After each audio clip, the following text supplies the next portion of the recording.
నిశ్చయముగా నీవు నీ చేతుల కష్టార్జితము అనుభవించు. నీవు ధన్యుడవు, నీకు మేలు కలుగు. అంతమంది భార్య అవకాశం ఇస్తే అల్లుకుంటుంది. అందమైన కుటుంబాన్ని కట్టి ఉదయకాలం వాక్య ధ్యానం నిమిత్తమై 128వ కీర్తన చూడండి. యెహోవా యందు భయభక్తులు కలిగి ఆయన త్రోవల యందు నడుసు వారందరూ ధన్యులు. నిశ్చయముగా నీవు నీ చేతుల కష్టార్జితము అనుభవించదము. నీవు ధన్యుడవు, నీకు మేలు కలుగును. దేవుని బిడ్డలారా, కీర్తనకారుడైన దావీదు ఈ కీర్తనల్లో ప్రత్యేకమైన ప్రణాళిక ఉన్నది. 120వ కీర్తన నుంచి 135 కీర్తనల వరకు వీటిని యాత్రా కీర్తనలు అన్నారు. అంటే యాత్ర చేస్తూ వారు పాడుకునేవాళ్ళు అన్నమాట. మీకు ఇంకా కొంచెం క్లియర్ గా అర్థం కావాలి అంటే, పూర్వకాలం ముందు జరిగిన సంఘటనలో బహుకాలం గుర్తుండాలి, లేక నెక్స్ట్ తరాలకి తెలియచేయాలి అంటే అప్పుడు బైబిల్ ఉండేది కాదు, లిటరేచర్ ఉండేది కాదు, నోట్స్ ఉండేది కాదు, పుస్తకాలు ఉండేవి కాదు. అప్పుడు ఏం చేసేవాళ్ళు అంటే, ఇప్పుడు దేవుని బిడ్డలారా, వారి జీవితంలో వారి అనుభవాన్ని ఒక పాటగా మలిసేవాడు. కొన్నాళ్ళు ఇది గుర్తుండాలి, ఇది గుర్తుంటే మంచిది అనే ఆలోచనతో వాళ్ళు ఏం చేసేవాళ్ళు అంటే, ఒక పాటగా దాన్ని మలిసి, దాన్ని అంటే జరిగిన సంఘటనని పాటగా మలిసి వాళ్ళకి దాన్ని పాటగా నేర్పించేవాడు. మీకు ఇంకా అర్థం కావాలి అంటే, సంక్రాంతి సీజన్లో గంగిరెద్దులు ఆడించేవాడు వచ్చేవాడు. గంగిరెద్దులు ఆడించేవాడు వచ్చి కొన్ని పాటలు వాడు పాడేవాడు. ఆ పాటలు దేవుని బిడ్డారా, గోపాలగూడెంలో జరిగిన అగ్ని ప్రమాదాన్ని గురించి వాళ్ళు పాడేవాడు. ఆ ఊరెక్కడో నాకు తెలియదు, అక్కడ పరిస్థితి ఏంటో తెలియదు, ఏం జరిగిందో నాకు తెలియదు. కానీ వాడు పాడుతుంటే, గంగిరెద్దుల వాళ్ళు ఆ పాటను పాడుతుంటే ఆ గ్రామంలో ఉన్న వాళ్ళందరూ అక్కడికి వచ్చేవాడు. పూర్వకాలంలో సినిమాలు, టీవీలు సంథింగ్ ఇవేవి లేవు. అప్పుడు ఏదైనా ఈ నాటికలు, హరికథలు, బుర్రకథలు, ఈ గంగిరెద్దుల ఆటలు ఇవే చూసేవాళ్ళు. అవే కాలక్షేపం. వాళ్ళు వచ్చి ఏం చేసేవాళ్ళు అంటే, గోపాలగూడెం అనే ఒక గూడెంలో అగ్ని ప్రమాదం జరిగి వివాహంలో ఉన్నవారు అందరూ కూడా చనిపోయారు. అది సజీవ దహనం అయ్యారు. ఆ యొక్క సందర్భాన్ని వాళ్ళు వర్ణించుకుంటూ పాడుతుంటే అక్కడ ఉన్న వాళ్ళందరూ ఏడవపోకుండా ఉండేవాళ్ళు కాదు. మేము కూడా ఉండేవాడు అందరూ కాదు. చుట్టూ గోడ ఉంది, పైన తాటాకు పందిరేశారు, ఒకే దూరం ఉంది, పిప్పర్మెంట్ లైట్లు పెట్టేవాడు, గ్యాస్ కొట్టి లైట్లు పెడితే అవి ఒత్తి ఒక్కోసారి ఏమైతే ఫైర్ అయ్యేదంట. ఆ లైటు వెలిగించే విధంలో గ్యాస్ నింపితే అది చాలా బ్యాలెన్స్ గా ఉండాలి. ఒకవేళ గ్యాస్ ఎక్కువైతే ఏమైందంటే అది ఫైర్ అయ్యేది. అలాంటివి అనేక లైట్లు ఆ పందిరి నిండా కట్టారు. చుట్టూ ఒక గోడ ఉంది, ఒకే ద్వారం ఉంది, అందరూ లోపలికి ప్రవేశించారు. ఏదో ఒక లైట్ బ్లాస్ట్ అయిపోయి అది ఫైర్ అయిపోయి ఆ తాటాకు పందిరికి అంటుకొని అది ద్వారం దగ్గర ఫైర్ అవటం వల్ల ఆ పందిరిలో ఉన్నవాళ్ళు, లోపల ఉన్న వాళ్ళు అందరూ ఇరుక్కొని దాదాపుగా కాలిపోయారు. దేవుని బిడ్డలారా, చాలా జాగ్రత్తగా గమనించాలి. ఇవి కథలుగా వాళ్ళు చెప్పారు. అంటే కథలు చెప్పేవాడు, హరికథలు చెప్పేవాడు, ఓపు కథలు చెప్పేవాడు, బొర్ర కథలు చెప్పేవాడు. అలాగే దేవుని బిడ్డలారా, ఈ హరిదాసులు కూడా హరికథలు చెప్పుకుంటూ జరిగిన హిస్టరీని ఒక పాటగా మన ముందు పెట్టేవాడు. అలాంటిదే ఈ కీర్తనలో. యాత్రా కీర్తనలు అంటే యెరూషలేము దేవాలయానికి వాళ్ళు వెళుతున్న సమయంలో ఇశ్రాయేలు ప్రజలు యాత్ర చేస్తూ పాటలు పాడుకుంటూ వెళ్ళేవాడు. ఆ పాటలు కూడా వాళ్ళు ఎలా పాడేవాళ్ళు అంటే, వాళ్ళ జీవితంలో ఏది మర్చిపోలేదో, ఏది గుర్తుండాలో, ఏది యోగ్యమైనదో, ఏది శ్రేష్టమైనదో, ఏది బలమైనదో, ఏది ముందు తరాలకి గుర్తుండాలో దాన్ని ఏం చేసేవాడు అంటే వాడు పాటగా మలిసి వాళ్ళకి నేర్పించేవాడు. కొన్ని చోట్ల రాత్రి వాడు బస చేయాల్సి వచ్చేది. ఆ బస చేస్తున్న సమయంలో సలిమాన్ తెలుసుకొని దేవుని బిడ్డలు వారందరూ గ్రూపులుగా కూర్చొని అక్కడ వాళ్ళు ఏం చేసేవాళ్ళు అంటే ఈ యొక్క చరిత్రనే పాటలుగా వాళ్ళు పాడుకొని స్తుతించేవాడు దేవుణ్ణి. ఒక ఒక్క మాటలో మీకు అర్థం కావాలి అంటే 127వ కీర్తన, 128వ కీర్తన, ఈ 2 కీర్తనలు కూడా కుటుంబ నేపథ్యానికి సంబంధించినవై ఉన్నవి. అయితే ఈ ఉదయకాల సమయంలో 128వ కీర్తనలో నుంచి మీతో మాట్లాడమని ప్రభువు చెప్పిన మాట. దేవుని బిడ్డలారా, చాలా జాగ్రత్తగా గమనించండి. ఈ 128వ కీర్తనలో 6 వచనాలు ఉంటాయి. ఈ 6 వచనాలు మనం చాలా జాగ్రత్తగా గమనించినట్లయితే, మొదటి దేవుని బిడ్డలారా 2 వచనాలు ఇంట్లో పురుషునికి సంబంధించినవై ఉంటాయి. అలాగే దేవుని బిడ్డలారా 3వ వచనంలో తల్లి బిడ్డలు కలిసి ఈ 3వ వచనంలో ఉంటారు. 4వ అధ్యాయము ఆశీర్వాదం గురించి ఉంటుంది. 5వ అధ్యాయము మేలుల గురించి ఉంటుంది. 6వ అధ్యాయము నిత్య జీవాన్ని గురించి మాట్లాడుతూ ఉంటాడు. దేవుని బిడ్డలారా, మొదటి అధ్యాయము మనం చదువుకుందాం. యెహోవా యందు భయభక్తులు కలిగిన వాడు ఈలాగు ఆశీర్వదించబడును. దేవుని బిడ్డలారా, కుటుంబ వ్యవస్థలో మనకి 3 ప్రాధాన్యంగా కనబడతారు. 1 భర్త, 2 భార్య, 3 పిల్లలు. ఆదాము అవ్వలను దేవుడు వాళ్ళకు ముందు ఏం చేశాడు? తోటను నిర్మించి దాంట్లో వారిని ఉండమన్నాడు. చాలా జాగ్రత్తగా గమనించాడు. ఉండమన్న తర్వాత అవ్వ దేవునికి వ్యతిరేకంగా నిలబడి పాపం చేస్తాడు. కానీ దేవుడు ఎవరిని అడుగుతాడు? ఆదామును అడుగుతాడు. పాపం చేసింది ఎవరు? అవ్వ. కానీ దేవుడు ఎవరిని అడుగుతున్నాడు? ఆదామును అడుగుతున్నాడు. మీరు దేవుడు బిడ్డారు. ఎందుకంటే బిడ్డలు తప్పు చేసిన, భార్య తప్పు చేసిన, దాని పూర్తి బాధ్యత ఎవరిది? తండ్రిదే లేక భర్తదే. భర్తను దేవుడు శిరస్సుగా పెట్టాడు. భర్త దేవుని బిడ్డారా భార్యకు శిరస్సు అయి ఉండాలి. శిరస్సు అంటే తలేనండి. తల ఎక్కడ ఉంటుంది? పైన ఉంటుంది. అంటే ఇప్పుడు భర్త ఎక్కడ ఉండాలి? కుటుంబానికి తలగా ఉండాలి. తలలో ఏముంటాయి? కళ్ళు ఉంటాయి. తలలో ఏముంటాయి? చెవులు ఉంటాయి. తలలో ఏముంటుంది? నోరు ఉంటుంది. తలలో ఏముంటుంది? ముక్కు ఉంటుంది. దేవుని బిడ్డలారా, పంచేంద్రియాలు తలలో ఉంటాయి. ఆలోచన ఎక్కడి నుంచి వస్తుంది? తలలో నుంచి వస్తుంది. ఎక్కడైనా ఏదైనా బిడ్డల్లో గాని, కుటుంబంలో గాని, ఇంట్లో గాని పాపం గాని, లోటు గాని, ఆటంకం గాని, తక్కువ గాని ఏదన్నా జరిగిందంటే దేవుడు అడిగేది మాత్రమే. ఇప్పుడు దేవుని బిడ్డలారా, ఈ తలకాయ నుంచి కింద కుటుంబం. అవ్వ పాపం చేస్తే దేవుడు ఎవరిని అడిగాడు? ఆదాముని అడిగాడు. అంటే నీ కుటుంబంలో ఏదైనా లోపం జరిగితే ఎవరిని అడుగుతాడు? యజమాని అడుగుతాడు. యజమాని కుటుంబానికి శిరస్సు. అందుకనే ఆ శిరస్సు ఏముంటాయి? కళ్ళు ఉంటాయి, ముక్కు ఉంటుంది, నోరు ఉంటుంది, చెవులు ఉంటాయి. ఇవన్నీ ఉంటాయి. ఇవన్నీ తలలో ఉంటాయి. ఆలోచన కూడా తలలో నుంచే వస్తాయి. మీకు వెళ్తూ ఉండగా ఎక్కడో జారి పడ్డాం, చెయ్యకుండా పనిచేసాం. దేవుని బిడ్డ చెయ్యి ఎవరినో కొట్టింది. అప్పుడు ఏమంటావు? చెయ్యి తిడతావా? మైండ్ లేదురా నీకు? వీడు మైండ్ పోయిందంట. బాధ్యత అంటే ఎవరు ఏ పని చేయాలో దాన్ని నిర్ణయించాలి. దేవుని బిడ్డలారా, చాలా మంది ఏమంటారంటే పురుషుడు స్త్రీ సమానమే అంటాడు. సమానమే, కానీ కొన్నిట్లో సమానం, అన్నిట్లో కాదు. దేవుని బిడ్డలారా, పురుషుడు స్త్రీ ఒకటి కాదు. పురుషుడు వేరే, స్త్రీ వేరే. కాబట్టి ఇద్దరిని వివాహం చేశాడు. ఒకవేళ ఇద్దరు ఒకటే అయితే స్త్రీని వివాహం చేసుకున్నారా? పురుషుడు వివాహం చేసుకున్నారా? అవ్వదు.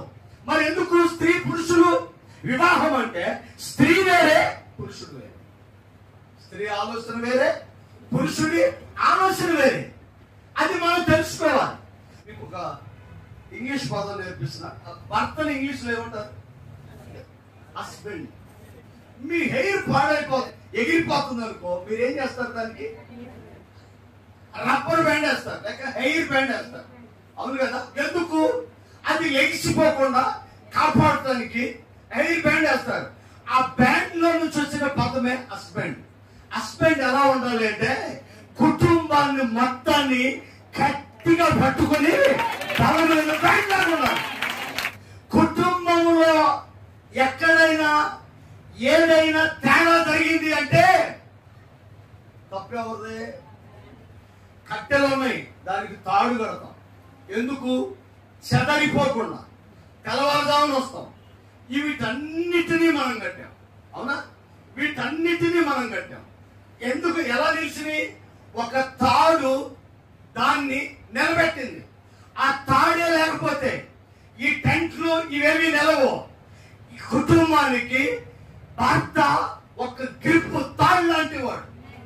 చెదరిపోయిన విలువలను గట్టిగా పట్టుకోవడానికి కుటుంబ యజమానే బాధ్యత తీసుకోవాలి. నా కూతురు ఎటో వెళ్ళిపోయింది, కుదరదు, నువ్వే బాధ్యత వహించాలి.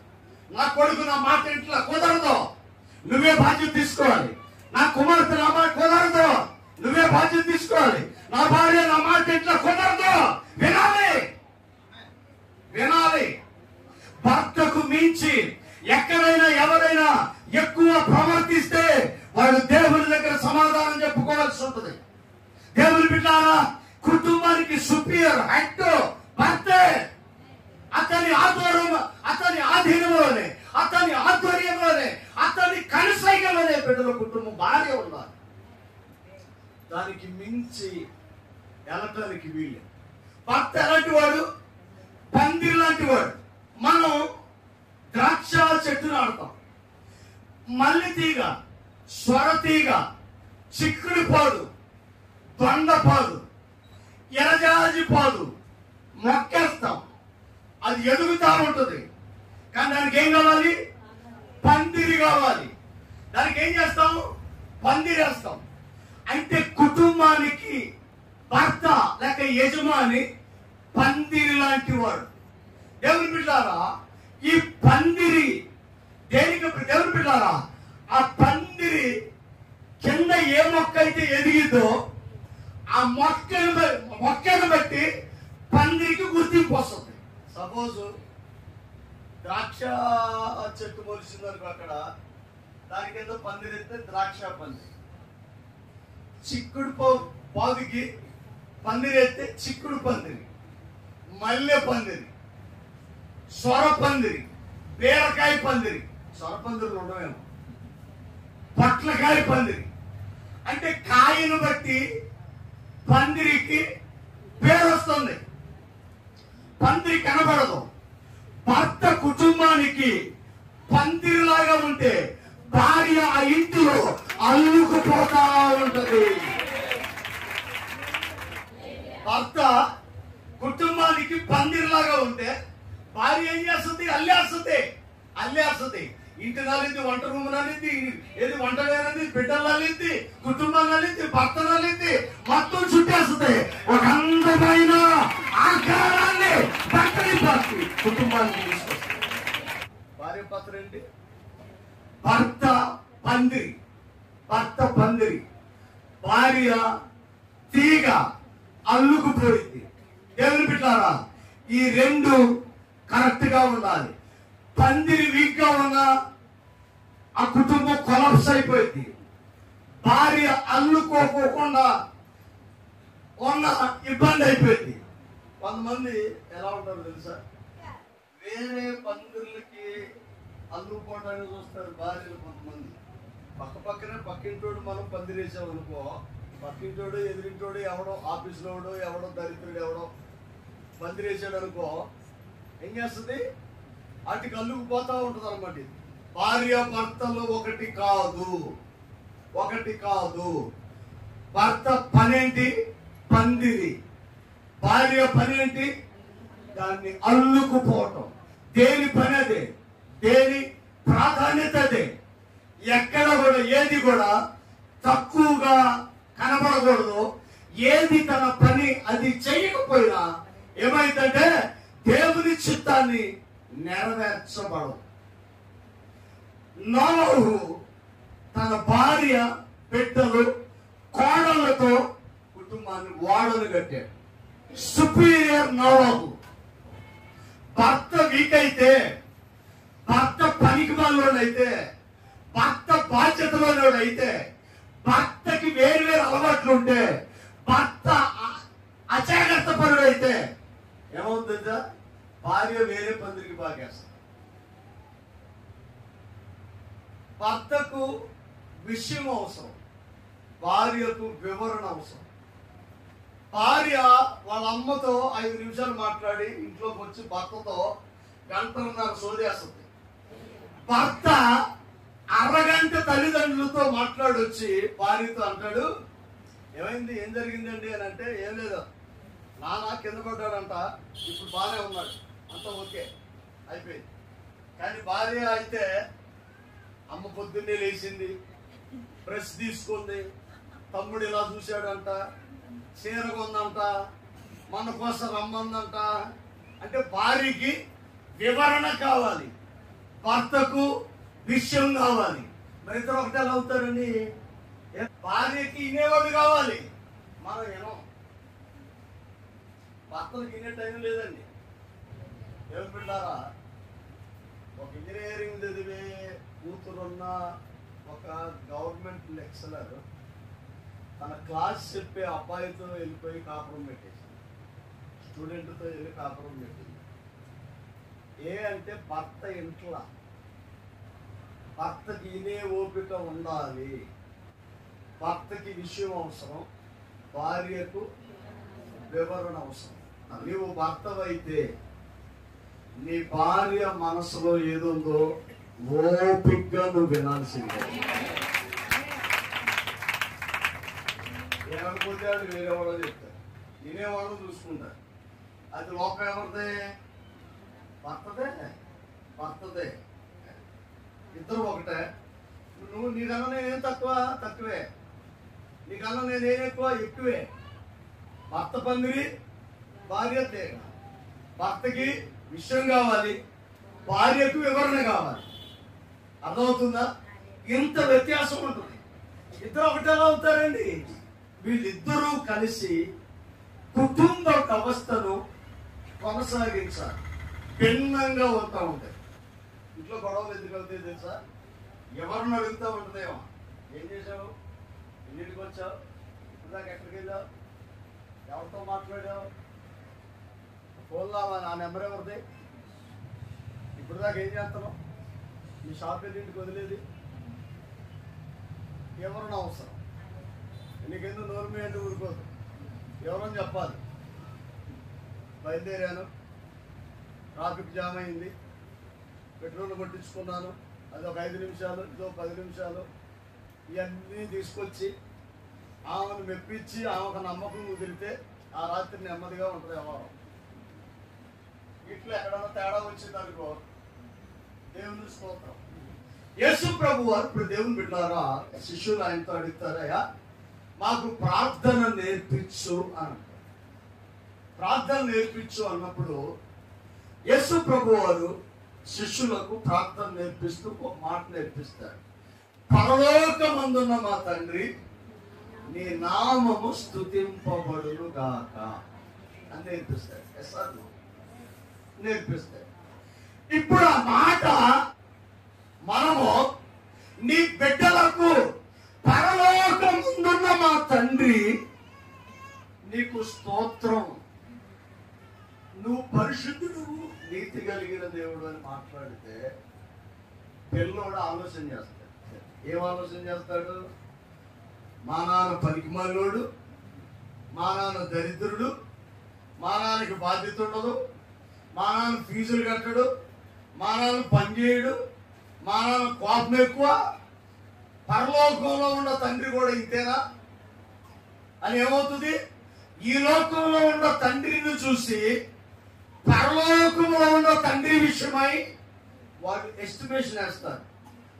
నువ్వు మంచి తండ్రివైతే, నువ్వు మంచి బాధ్యత కలిగిన వాడివైతే, నువ్వు ప్రార్థనా పరుడు అయితే, నీవు దేవుని సన్నిధిలో పరిశుద్ధంగా ఉంటే, నీతిగా ఉంటే, నిన్ను చూసి బిడ్డలు ఎదుగుతారు గనక నీవు పరిశుద్ధుడైతే పరలోకమందున్న దేవుడు కూడా పరిశుద్ధుడు కావాలి. పరలోకమందున్న మా తండ్రి అని ప్రార్థన చేసేటప్పుడు ఈ లోకంలో ఉన్న నిన్ను చూస్తారు. నువ్వు సరైనడు కాదనుకో, దేవుని కూడా వాళ్ళు ఏం చేస్తారు? తక్కువగా అంచనా వేసుకుంటారు. దేవుని కూడా వాళ్ళు వాళ్ళకి సంబంధించిన రీతిలో వాళ్ళ నాన్నలాగే దేవుడేమో అనుకుంటారు. వాళ్ళ నాన్న అబద్ధం ఆడతాడు, వాళ్ళ నాన్న మోసం చేస్తాడు, వాళ్ళ నాన్న మాట మీద నిలబడ్డు, వాళ్ళ నాన్నకు బాధ్యత ఉండదు, వాళ్ళ నాన్న ఎలా పడితే అలా ఉంటారు. ఇప్పుడు పరలోకమందున్న మా తండ్రి అని బిడ్డను ప్రార్థన చేయమంటే వాడు ఎవరిని చూస్తాడంటే ఈ లోకంలో ఉన్న తన తండ్రిని చూసి పరలోకంలో ఉన్న తండ్రి కూడా అంతేనేమో అనుకునే ప్రమాదం ఉంటుంది. భార్యను భర్త ఏలుబడి చేయాలి. ఎఫెసీ పత్రికలో వివాహాన్ని గురించి మాట్లాడితే అంటాడు, దేవుని బిడ్డారా, సంఘమును క్రీస్తు ప్రేమించినట్లుగా నీవు నీ భార్యను ప్రేమించబద్దుడు అయి ఉన్నావు. సంఘాన్ని క్రీస్తు ప్రేమించడానికి సంఘం పరిశుద్ధమైందా, నీతి కలిగిందా? మనం ఇంకాను పాపులుగా ఉండగా ఆయన మన కోసం తను తాను రిక్తునిగా మార్చుకొని ప్రాణం పెట్టేంతగా ఆయన మనల్ని ప్రేమించినవాడు. సంఘము పాపములో ఉండగా క్రీస్తు సొంత శరీరాన్ని ప్రేమించినట్టుగా సంఘాన్ని ప్రేమించాడు.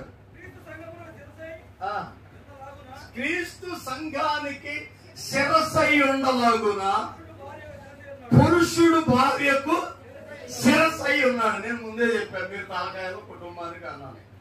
దేవుని బిడ్డారా, సంఘానికి క్రీస్తు శిరస్సులాగా పురుషుడు కూడా భార్యకు శిరస్సై ఉండాలి. ఇది దేవుడు పెట్టిన నియమం. నియమం ఏంటంటే భర్తకు భార్య లోబడాలి. ఏమంటాడు? కిందకి రండి. సంఘము క్రీస్తునకు లోబడినట్లు భార్యలు కూడా ప్రతి విషయంలో కింద తన పురుషులకు లోబడాలి. లోబడాలి ఆయన చెప్పింది నాది. ఎందుకంటే అతడు సుపీరియర్. నువ్వు తప్పు చేసినా నిన్ను అడగడు దేవుడు. నీ బిడ్డలు తప్పు చేసినా నిన్ను అడగదు. నీ కుటుంబంలో ఏదైనా లోపం జరిగినా అడగను. అడిగేది ఎవరిని? భర్తను. భర్త శిరస్సు అయి ఉన్నాడు. పూర్తి బాధ్యత కుటుంబ యజమానిది. సుపీరియర్ అతనే, కెప్టెన్ అతనే, నిర్ణయాలు తీసుకోవాల్సింది అతనే, నడిపించాల్సింది అతనే, బాగు చేయాల్సింది అతనే, పోషించాల్సింది అతనే, స్థిరపడాల్సింది అతనే. అతనే అన్నిటికీ కారకుడు. అంతే. కొంతమంది బాసిజం చేస్తారు, కొంతమంది తండ్రులు ఉంటారు, వాడికి బాసిజం కావాలి. బాత్రూమ్ లో కూడా పిల్లలు నీళ్లు పెట్టాలి. బాసిజం. నేను ఎవరు అనుకుంటున్నా? వీడేం చేయడు? కష్టపడి రూపాయలు తీసుకొచ్చి ఇంట్లో ఇవ్వడం, పోషించడు, బాధ్యతగా ఉండడు. కానీ నీకు బాసిజం కావాలి. ఇంట్లో అందరు గదగదగదగదగ వరిగిపోవాలి. వీడు వస్తే ఇంకొకడు ఉంటాడు, ఆడన్నీ చేస్తాడు, బాధ్యత ఉంది దానికి. ఏమన్నా బానిస అన్నమాట. ఏం చేస్తాడు? కూరగాయలు తీసుకొస్తాడు, అంటులు తవ్వుతాడు, వంట వండుతాడు, భార్యకి పెడతాడు, పిల్లలకు స్నానం చేయిస్తాడు, భార్య కూర్చోమంటే కూర్చుంటాడు, నుంచోమంటే నుంచుంటాడు. వీడు బానిస. బాసిజం ఉన్న నీవు బాధ్యతగా కూడా ఉండాలి. నువ్వు బాధ్యత ఉండాలి. నీ భార్యకు ఏది కావాలో దాన్ని నీవు సమకూర్చుటకు బాధ్యత కలిగి ఉండాలి. నీ పిల్లలకి ఏది కావాలో అది నువ్వు ఇవ్వాలి. అది బాసిజం అంటే బాధ్యత కూడా. కొంతమంది బాసిజం కావాలి కానీ బాధ్యత ఉండదు. నేను నా పిల్లలకు స్కూల్లో ఫీజు కట్టలేదు అని నిలబడకూడదు. నేను అలాగే చేశాను. నేను లేనప్పుడు ప్రశాంతి ప్రసన్నాన్ని అడగండి. దేవుని బిడ్డలారా, బాధ్యత ఉండాలి. నేను శిరస్సుని, నేను ఆదాముని, నువ్వు అమ్మవి అని అంటే నువ్వు ఏం సంపాదిస్తున్నావో తెలియాలి. నీ కష్టాల జీతం నీ భార్య దగ్గరికి రావాలి. మా ఇంట్లో అమ్మగారు నన్ను ఎప్పుడు డబ్బులు అడగదు. అలాగని ఆమె దగ్గర డబ్బులు ఉండవు. ఇంట్లో ఎక్కడో డబ్బులు ఉంటాయి, నేను అక్కడ పెడతాను. ఆమె తెలుసు, ఆమె తీసి వాడుకుంటుంది. ఏం వాడేవని నేను అడగను, ఎంత తీసుకున్నా ఆమె అడగదు. ఇది ఇవాళ కాదు, సేవలోకి రాకముందు నుంచి కూడా మాకు అదే అలవాటు. నేను పనిచేసి నేను సంపాదించి రూపాయలు తీసుకొచ్చి ఒక ప్లేస్లో పెడితే దాన్ని పూర్తిగా వాడుకునేది అంతే. ఇందులో 100 రూపాయలు ఏమైనా అని ఇప్పుడు నేను ఆమెను అడగల. ఏమండి ఒక 50 కావాలి తీసుకోరా, నేను లేకుండా అడగను ఆమె. దేవుని బిడ్డారా, నేను పాస్టమ్ గారి మాట వింటాను, కానీ కొన్నే వింటాను. నా నిర్ణయాలకు వచ్చేప్పటికి ఒక్క మాట కూడా నేను తీసుకున్నాను. కొన్ని సందర్భాల్లో నన్ను కొంచెం కంట్రోల్ చేస్తున్నాను. ఎందుకంటే నా ఆలోచన వేరుగా ఉంటుంది, ఆ ఆలోచన వేరుగా ఉంటుంది. ఎప్పుడైతే నీవు నీ భర్తగా నీ బాధ్యతను నువ్వు నిర్వర్తించలేదో నీవు కొన్నిటిలో వీక్ అయిపోతావు. నీ భార్య నిన్ను గ్రహించదు. సుపీరియర్గా భర్త ఉన్నారు, సుపీరియర్గా భర్త ఉన్నారు. ఎప్పుడైతే నీ కుటుంబానికి నువ్వు శిరస్సుగా ఉంటావో ఆ కుటుంబం ఆశీర్వాదకరంగా ఉంటుంది. సంఘానికి శిరస్సు యేసయ్యలాగా కుటుంబానికి శిరస్సు భర్త.